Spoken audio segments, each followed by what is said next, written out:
doctor Sala. A la primera pregunta, ¿está en condiciones de alegar? Sí, señor. Doctor, sí. Doctor, Sí, señorita. doctor, sí. A la segunda pregunta, doctor Sala, ¿se encuentran en condiciones de alegar sin el informe del Banco Nación? Sí, señorita. Doctor, doctor, Sí, señorita. doctor, sí. Atento, la empresa conformidad de todos los profesionales aquí actuantes y de todas las partes.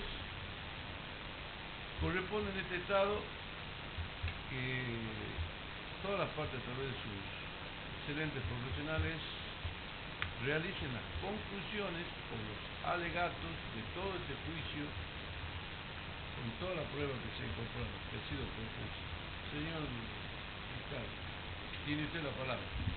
Bien, su señoría,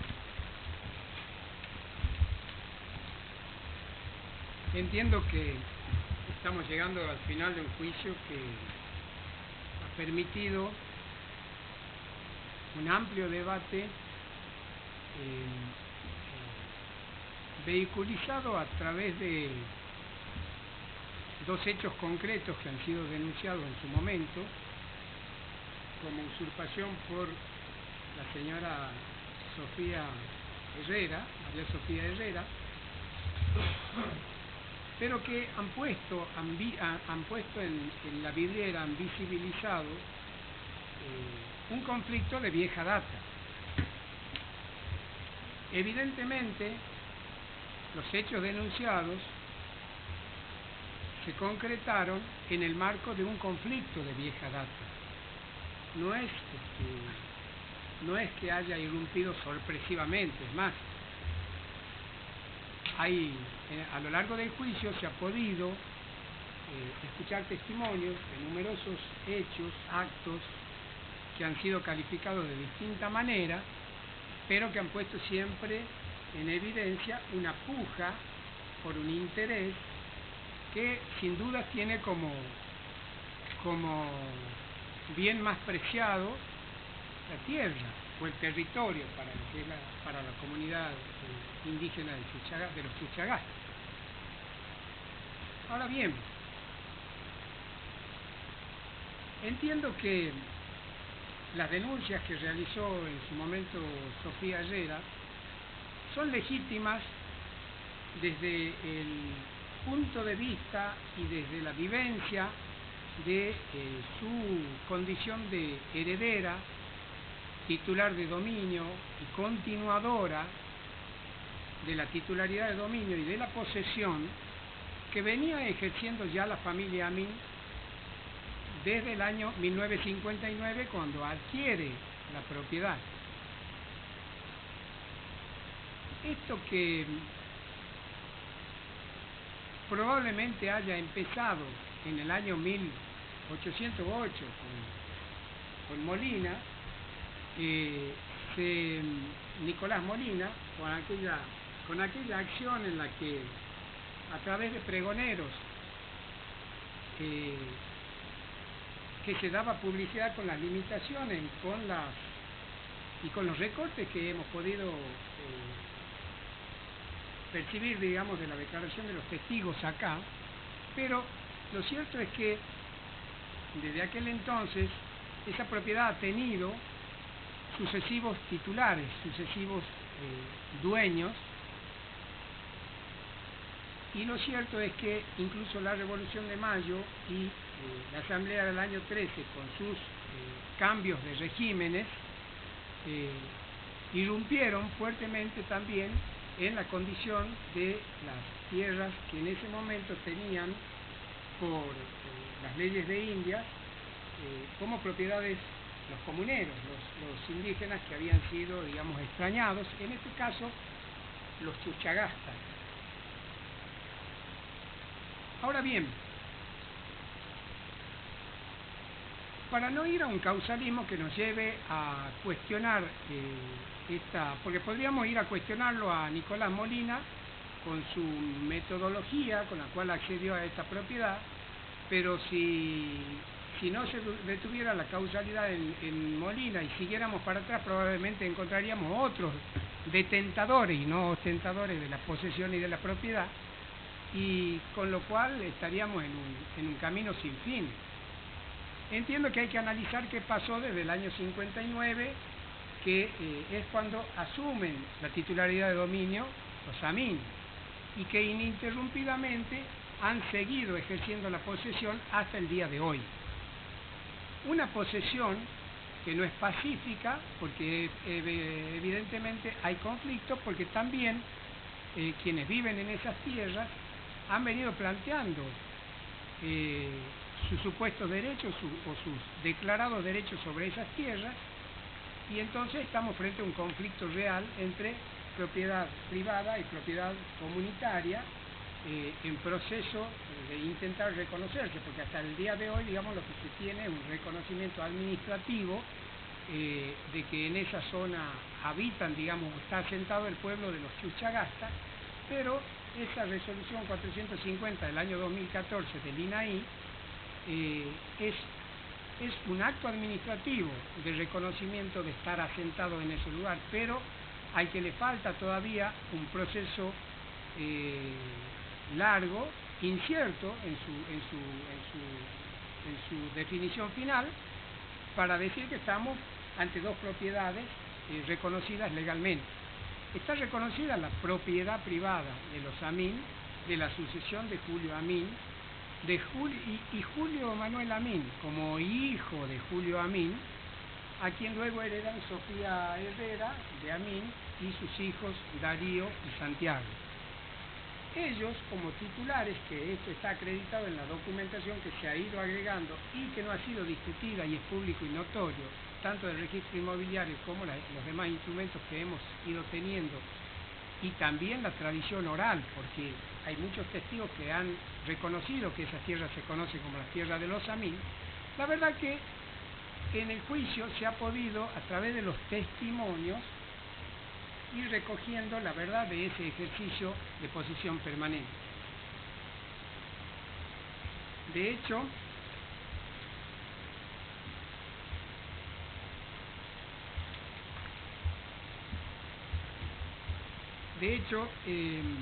en el año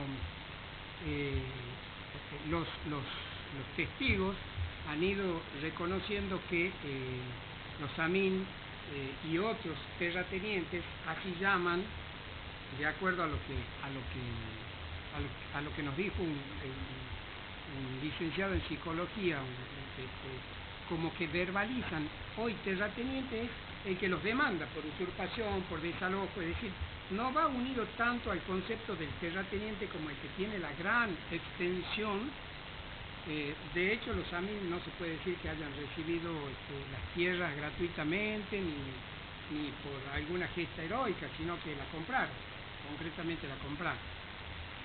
Pero bien, yo, para citar algunos de los testimonios, ¿no es cierto? Delfín Cata, por ejemplo, bueno, en primer lugar, la víctima y la querellante, que hizo un relato histórico de lo que ellos hacían en las tierras y en el predio concreto, donde ella relató que después de los trámites en los que reconocen a su hijo como productor, digamos, minero, pueden empezar la explotación, y la explotación habría sido desde el año 2006, febrero de 2006 a noviembre de 2007. Eso es lo que ha precisado, digamos, Darío Amin, que es quien explotó la mina. Pero los demás testimonios han sido coincidentes en que en ese lapso, aproximadamente, meses más, meses menos, es cuando concretamente se explota la cantera. Esto no quiere decir que los actos posesorios hayan empezado con la cantera. Los actos posesorios de los Amin han sido reconocidos por todos los testigos de acá, que han pasado por esta sala, que los han calificado como actos de hostigamiento, denuncias de usurpación, denuncias por robo o hurto, juicios de cobro de pastaje, juicios de desalojo, todo eso hubo, y todos son actos posesorios. Y cuando los testigos hablan de que en algún momento se taló bosque, sí, era la actividad productiva de ese momento. Hoy se la vería diferente, porque se ha evolucionado en el tema de la conservación de los bosques. No había la ley nacional de bosques, lo que hoy tenemos, que protege mucho mejor que en esa época, ¿no es cierto?, la naturaleza. Pero se hizo eso, se intentó cobrar pastaje.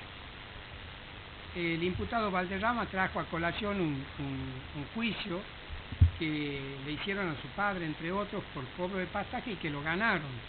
Se lo ganaron, es cierto, pero si uno lee la sentencia que está en el cuaderno número 1 de la defensa de Valderrama, si uno lee la sentencia de la Cámara Civil y Comercial Común, no hace lugar a la demanda, porque se demandaba un monto para cobro de pastaje, pero no se logró precisar cuántos eran los animales que tenían. Es decir, que hubo un defecto en la prueba, un defecto en la demanda, que no se pudo precisar la cantidad, no que no tuvieran derecho los AMIN de denunciar o de demandar en ese momento el pastaje, porque eso se regía por los contratos de arrendamiento, los contratos agrarios, digamos, los contratos rurales. Pero bueno, se dejó de pagar, ganaron el juicio y se dejó de pagar, nunca más pagaron. Pero no es que no hayan ejercido, a ver, a lo que se refiere este Ministerio Público es que ha habido un activo ejercicio de la posesión. El denunciado cierre con un portón en la entrada de la ruta 312 hacia los terrenos de AMIN del año 85 aproximadamente, es un acto de ejercicio de la posesión concreta, porque se tenían como propias las tierras y, como lo han explicado acá, era para evitar que entre cualquiera, digamos, es decir, eso que luego se sacó por orden, no sabemos si es una orden del Tribunal Federal, pero lo concretó Gendarmería, es también un acto de posesión. Cada vez que los AMIN fueron hacia el Chorro, a la zona del Chorro y de la cantera, fueron como titulares, como dueños. Y esa posesión, si bien no fue beligerante, pero sí tenía conflictos históricos siempre, es decir, por los juicios que, al decir del testigo Acuto, casi al final del juicio, antropólogo que ha declarado, una de las características que él pudo ver en la proyección, digamos, de los pueblos originarios cuando quedaron expuestos, es que aprendieron a usar muy bien el Poder Judicial, las herramientas que se le daba para reclamar por la justicia. Se reclamaba usurpaciones, servicios personales, desalojos, otras violaciones de derechos, y él dijo, no fueron una ni dos, muchísimos, lo usaron muchísimo a la justicia. Y también el testigo Valderrama ha sido descrito por uno de los testigos como un pasillador. Estaba siempre en los pasillos, decía, ha sido un constante gestor de estas acciones o de trámites administrativos y judiciales. Muy bien, el Trincata, uno de los testigos de la defensa, y que era secretario de la comunidad en el año 2009, ¿no es cierto? Él reconoció que Sofía Herrera les ofreció en su momento 5 hectáreas a cada uno. ¿Quién puede ofrecer 5 hectáreas a cada uno si no es el dueño? En una mesa de negociación o lo que fuera. ¿Quién, si no es dueño, puede donar a la escuela o puede donar a ICAPS un terreno para que se construyan? ¿Quién, si no se siente dueño, puede donar, como se ha aprobado, a Vialidad, en una declaración, digamos, en una escritura, donar lo que necesiten para el camino, que debía extender desde Chucha hasta Ancajuli? Es decir, la parte que pasaba por el Chorro y por Ñorco, o un poco antes del Chorro, era parte que correspondía directamente a los AMIN, y los AMIN no han puesto reparo en eso. Han cooperado, es decir, han actuado siempre como dueños. Cuando gestionaron la explotación de la cantera, fue una explotación económica más, dentro de lo que ellos consideran, ¿no es cierto?, tierras productivas. A ver, está el concepto o la cosmovisión occidental. Las tierras están para producir, ¿verdad? El mismo Darío Amín declaró acá que ellos tenían un proyecto de destinar 50 hectáreas para loteo y que ese loteo traería progreso y trabajo para los que vivían en la zona. También cuando se hizo la cantera, salió a buscar habitantes del lugar, o comuneros, digamos hoy, miembros de la comunidad, para que trabajaran. La respuesta fue no. La respuesta fue no. Fue una estrategia defensiva de los churchagás. Fue una estrategia defensiva, evidentemente, porque no es que ha sido uno o dos los que han dicho que no. Realmente nadie quería trabajar en la cantera. Ahora, sí les interesa la cantera para trabajarla ellos. Probablemente consideran que lo harán más racionalmente, lo harán respetando el curso del agua, respetando la aguada, como le llaman. Probablemente tengan toda esa idea y no les resto legitimidad a esa idea. Es decir, una cosa es explotar desde una visión capitalista y otra desde una visión comunal. Entonces, hasta podría decirse, ¿no es cierto?, que es una puja que es legítima de dos cosmovisiones que están pugnando sobre la misma propiedad privada o comunitaria. Fíjese su señoría que en el relevamiento territorial que hace el INAI, concretamente en Fojas 39, claramente se dice: existe conflicto respecto de las tierras con terceros.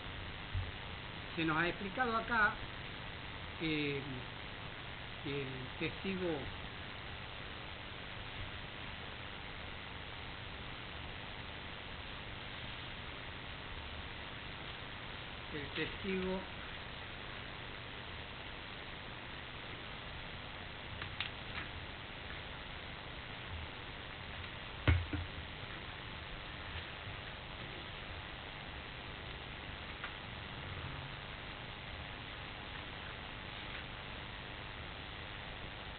Saralegui, el testigo Casinelli, ¿cierto?, se nos explicó cómo era todo el proceso de relevamiento. Él ha estado a cargo de la coordinación del programa. Él ha venido muchísimas veces. Nunca fue a la casa de Isabel, lo dijo, nunca estuvo en la casa de Isabel, pero vino muchas veces. Y ese relevamiento define claramente que hay un conflicto. Es decir, él dijo, hay tres formas de tierra.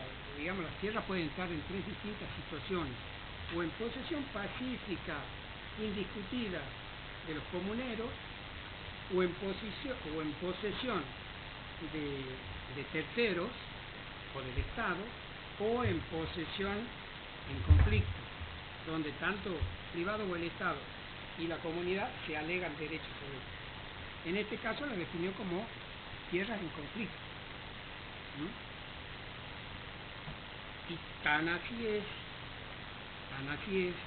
que cuando hace el relevamiento territorial, que se define el área a partir del relato de los comuneros, sin participación de terceros, de titulares de dominio, de extracomuneros, no, lo hacen con la versión que dan los miembros de la comunidad, los miembros de la comunidad definen un área que es coincidente con el área de los amigos.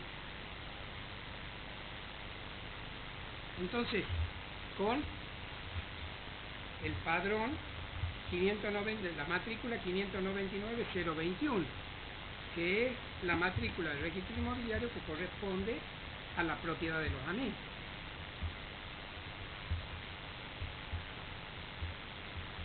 Y después, en el mismo informe, del INAI,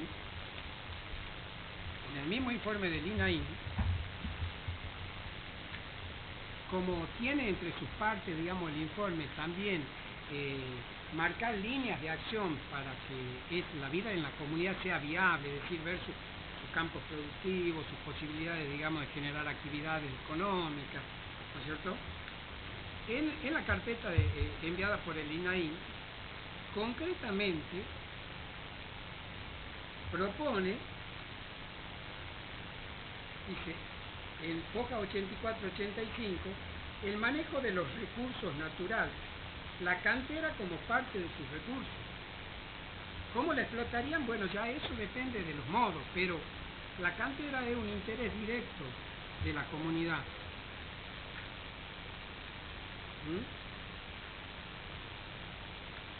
Entonces, en realidad la comunidad está tratando de tener su hábitat y sus medios productivos para sobrevivir como comunidad.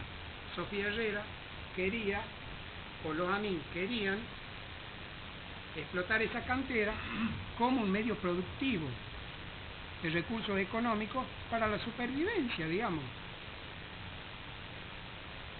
Es decir, que no es que unos quieren producir y los otros no, todos quieren producir. En realidad hay un choque de intereses acá, que lo ha definido muy bien el cacique de Amaicha y comisionado comunal de Amaicha, el doctor Nieva, lo ha definido muy bien. En el fondo y al último está el interés por las tierras, claramente. Y hay una ausencia del Estado, una falta de decisión política para que las políticas de reconocimiento de las comunidades aborígenes deje de ser, digamos, un reconocimiento ilusorio, que así lo ha calificado él.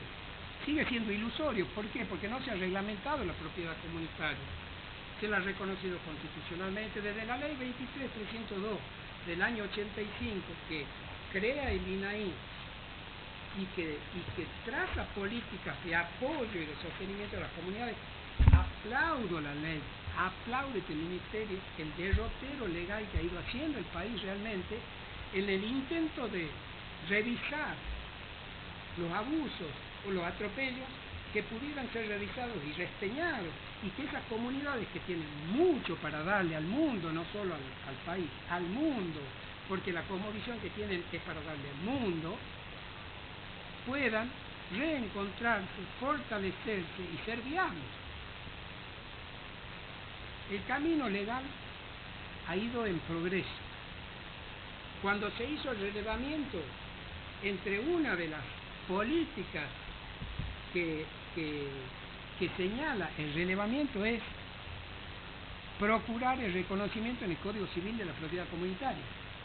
Después salió el nuevo Código Comercial y Civil y en su artículo 18 reconoce la propiedad comunitaria de los indígenas. La define casi en los mismos términos que la Constitución Nacional, en el artículo 75, inciso 22. Es decir, hay un derrotero, pero que como dice el cacique Nieva y como lo dijo Delfín Jerónimo, se han quedado a medio camino. No hay voluntad política, el Estado no se hace cargo de las políticas que dice haber diseñado y que se quedan a mitad.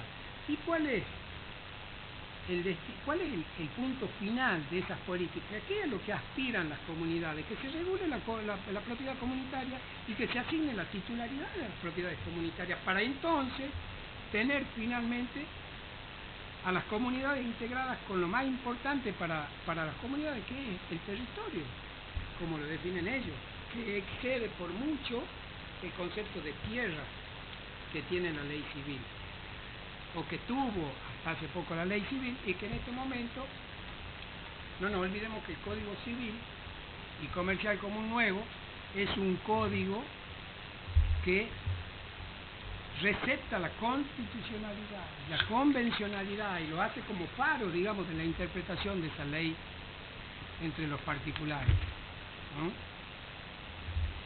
Bueno, pues bien, todo esto es parte de un marco político, histórico, jurídico que acompaña este conflicto. ¿Quién de los testigos puede negar? Nadie negó que los Amin hayan estado, es decir, la posesión de los Amin es innegable y es permanente. ¿Qué pasa? En el año 2007, cuando se dicta una medida cautelar en la justicia federal, se frena toda actividad productiva posible para los Amin. Porque en realidad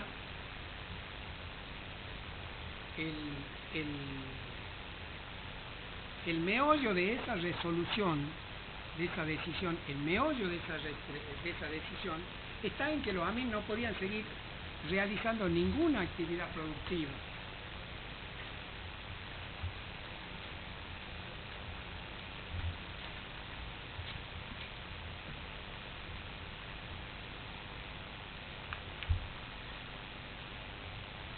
Note su señoría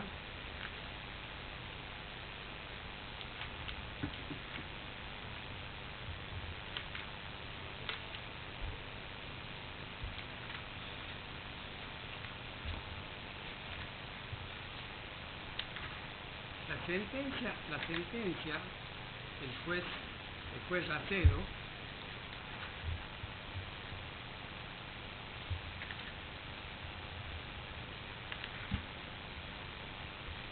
sentencia del juez Racedo,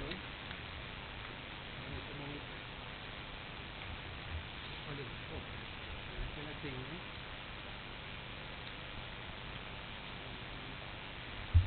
hoja 134. Pido permiso, señoría, para leer 6 líneas, 7 líneas. Gracias, señoría. En consecuencia, dice el juez, ordenar prohibición de innovar a fin de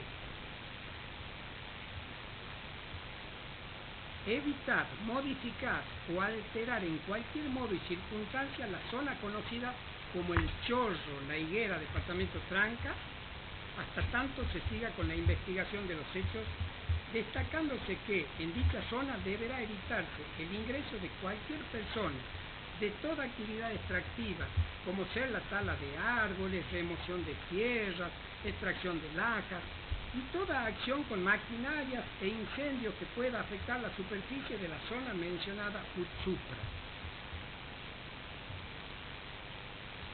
O sea que es un freno total a la actividad productiva. Y los Amin no poseían para vivir, los Amin venían poseyendo para producir, es decir, su objetivo y su modo de poseer es tratar de producir. Y esa sentencia hace un quiebre en la relación histórica entre los pobladores y los Amin. Hace un quiebre, porque realmente pasa a mayores. Es decir, desde ese momento, la familia Amin pelea judicialmente por recuperar la posibilidad de explotar, pero al año siguiente obtiene una sentencia del mismo juez rechazando el pedido de levantamiento, rechazando el pedido esto es hoja 137-140, hasta que un año más tarde la Cámara de Apelaciones, sentencia cuya copia estaba ya desde el inicio en el expediente, hoja 10 y 14, y ahora seguramente también acompañada con la causa, pero por todos conocidos, la Cámara decide levantarla, revocar la resolución del año anterior en la que se denegaba el levantamiento de la medida. Es decir, lisa y llanamente la levanta la medida. Entonces, desde ese momento los Amin están de nuevo habilitados a hacer el ejercicio de posesión al que estaban acostumbrados y que podían hacer, digamos, es decir, ellos no iban a instalarse a vivir ahí. Entonces, cuando van, un mes después, creyendo que la sentencia está firme y que había pasado un tiempo suficiente, porque ya había sido notificada la abogada de la comunidad, la doctora Moreno ya había sido notificada. Entonces, cuando ellos van, se produce un incidente trágico donde pierde la vida Javier Chocobar, que era vocal del Consejo Directivo de la comunidad. Yo no me río. Entonces, usted llámele como quiera, pero para mí es un incidente trágico, hoy juzgado, donde hay 3 personas condenadas y hay una persona que no vive, se ha muerto. Esto llegó a un punto que realmente es muy grave. Y otros estuvieron heridos y también gravemente heridos. Es decir, esto ha sido realmente una explosión. Ahora, esa explosión que se da el 12 de octubre de 2010, yo, la verdad, uno puede tomar las fechas con el significado que quiera, pero lo que creo que los AMIN buscaron de ir el 12 de octubre, nunca se imaginaron que fuera la fecha, digamos, del descubrimiento de América, realmente. Pero sí entiendo que la comunidad lo tome así, le dé esa simbología también, pero entiendo que no, que lo que ellos fueron es a volver a tomar posesión de la cantera y de la manera que no voy a entrar a juzgar, porque evidentemente ese hecho no se está juzgando acá ni tengo elementos, ya hubo un tribunal que dictó sentencia y se está discutiendo. Pero desde ese momento, ¿cuál es la forma de ejercer la posesión de los AMIN? ¿Podrían haber ido a instalarse y construir una casa de repente, vivir ahí? Evidentemente no, si antes la cosa era difícil, ahora es mucho más difícil. Y entonces se produce un parate y en realidad lo que se hace en el intento, digamos, es de volver a ejercer, digamos, los derechos ahí, tratar de solidificar esa toma de posesión y entonces recién, digamos que la medida se notifica al señor Valderrama después, pero su señoría, esto es muy importante, todos los miembros de la comunidad supieron una semana después de la muerte de Javier Chocobar, supieron que la medida estaba levantada, la cautelar estaba levantada. Así lo reconocieron Guillermo Mamaní, Delfín Cata, que a esa reunión fue la doctora Margarita Moreno, les explicó, también estaba el señor Valderrama en esa reunión, es decir que había sido levantado, pero después, la verdad es que las veces, digamos que habiendo ocurrido el crimen y todo lo demás, los AMIN necesitan solidificar esa entrega de posesión, entonces gestionan la entrega efectiva y la Cámara le ordena al juez que materialice la entrega de posesión y por eso se produce ese procedimiento que hace Gendarmería y que está aprobado en el expediente, ese procedimiento de restitución de la posesión que es del 20 de noviembre de 2012. 20 de noviembre de 2012. Es vivido como una intromisión absolutamente disruptiva por la comunidad. La comunidad queda choqueada, según lo han dicho los testigos acá. Pero bueno, en realidad tampoco los AMIN eran expertos en hacer tomas de, digamos, este tipo de actas. Se hace, en ese momento se materializa de esa manera. Y su señoría, esa entrega de esa toma de posesión que está documentada con fotos, donde los gendarmes van a cada lugar poblado para decirle a los que están ahí que se ha levantado la medida. No es, a ver, la comunidad lo toma, vienen a tomarnos los datos para después corrernos. Y bueno, es legítimo que así lo piensen también, no voy a decir que no, si están en el marco de un conflicto de derechos. Pero la verdad es que ellos van a hacer una toma de posesión y tratan de hacerla lo más abarcativa posible. Y puede advertir su señoría que en ese procedimiento, en esas actas que están en hojas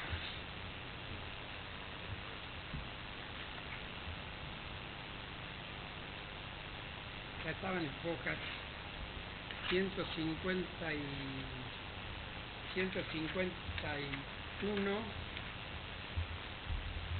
a 177, recorren distintos módulos habitacionales. La gente, nadie quiere dar nombre. Están atemorizados, tienen miedo que lo demanden por desalojo. Seguramente es eso. Pero no hay... ¿Qué fojas dijo? Está de fojas 152 a 167. En todas las fotos, en todos los lugares que ha recorrido la Gendarmería, no se ha detenido específicamente en la casa de Isabel Díaz. Estamos en el año 2012. Y porque en la casa de Isabel Díaz no vivía nadie. Es decir, ellos han ido a notificar a gente. En la casa de Isabel Díaz o de Fortunata Díaz, en ese momento no había nadie ya. Estamos hablando de noviembre de 2012. Entonces, ¿y cuál era el ejercicio concreto último, su señoría, que había tenido de la posesión la familia Amin? La explotación de la cantera. La explotación de la cantera, que no se puede entender una cantera sin un obrador. Es decir, no se puede explotar una cantera y no tener dónde poner las herramientas, dónde poner un abrigo o material. Es decir, la cantera es íncita, intrínseca el obrador es intrínseco a la cantera. Es más, entre las cosas que dijo acá Darío Amin, es que ellos tenían que tener títulos perfectos y tenían que tener un obrador. Y el obrador ese, que el primero se quemó, pero que no está en juego en este juicio, el primer obrador, que era una piecita chiquita, luego se transformó en esta casilla que está absolutamente probado su existencia, su emplazamiento, su lugar de emplazamiento. Está absolutamente probado porque no voy a abundar en testimonios, pero testimonios de todas las partes han reconocido que esta casilla estaba. Solo que para la comunidad esa casilla se hizo en forma violatoria, vejatoria del terreno, digamos, que comprendía la casa de Isabel Díaz, y para los Amin ha sido simplemente el emplazamiento en un lugar donde podían estar aproximadamente cerca de la cantera, sin estar sobre la cantera, porque tampoco podían estar sobre la cantera.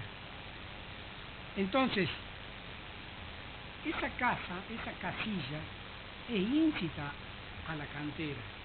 Y cuando se repone en posesión efectiva, digamos, porque en realidad los actos posesorios siguieron todo el tiempo, que es el litigio, pero cuando se repone la posesión efectiva a los Amin, se repone de la cantera.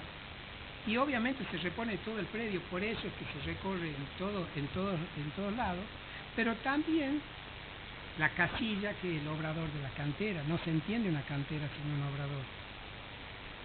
Ahora, no estaban dadas igualmente las condiciones para que ellos estén ahí.